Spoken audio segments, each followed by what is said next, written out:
1 in 15 Club, a Tony Neal tale. Let me start this tale dramatically. I met the man who raped my wife. I met Bobby socially at the funeral of my wife's grandmother, way back when, long before Jean and I had married. I met the boys will be boys cock jock that made my beloved a member of the 1 in 15 Club, a club of girls whose first taste of intercourse is involuntary, coerced, forced. Ironically, the average age of girls in the 1 in 15 is just that, 15, which is how old my wife was when Bobby first raped her. Unsurprisingly, girls in the U.S. who aren't raped tend to wait longer.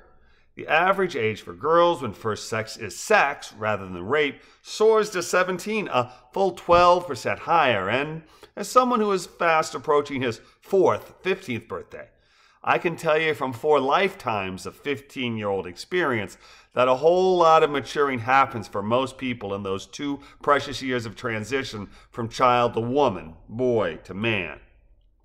My wife and I were still teens when we met, and we weren't much past that when I met Bobby, her forever ex and forever rapist. I knew he'd been abusive, but it took an article I'd read recently in JAMA, the Journal of American Medicine, to make me ask her outright. Even though I feared the answer, even though I knew the answer. It was on her 59th birthday when I asked her, early in the morning during the dreamy twilight of transition from night to day, from dreams to waking, and I got the answer I expected. I asked as gently as I knew how, and her yes was little more than aspiration, but that yes told me what I needed to know. By any rational definition of the word, Bobby Swanson had raped my wife. There's a phrase gets tossed around lately, toxic masculinity. Perfect for Mr. Blobby Swanson. It shows a lot of weakness when somebody doesn't understand the difference between an alpha dog and an alpha man. Men, people really, who understand that they have value, can also see the value in others, the inherent worth of other people's passions, needs, loves, dreams, and desires. It's called empathy, and those that don't see it or understand it are sociopaths.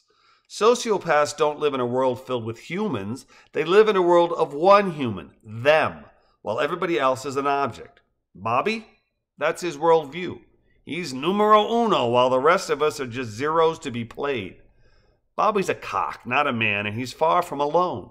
There's plenty out there just like him, waiting for their next opportunity to use and move on, abuse and laugh. 40 years Jean and I have been together. She still has scars. I hear this phrase about making America great again. It's a slogan of a man whose worldview seems to be exactly like Bobby Swanson's, a man who sees humans as pawns to move, manipulate, discard. I say let's make America good. Good, just and equal. How about we empower girls and women to know they have far greater value than any self-centered egotist who's only looking to dominate could ever know? And while we're at it, let's be sure to show our boys that men, adults, human beings respect other people's boundaries and understand that everybody's got value, not just them. Let's end toxic masculinity. For Jean, for you, for all our daughters, sisters, mothers, for all of us.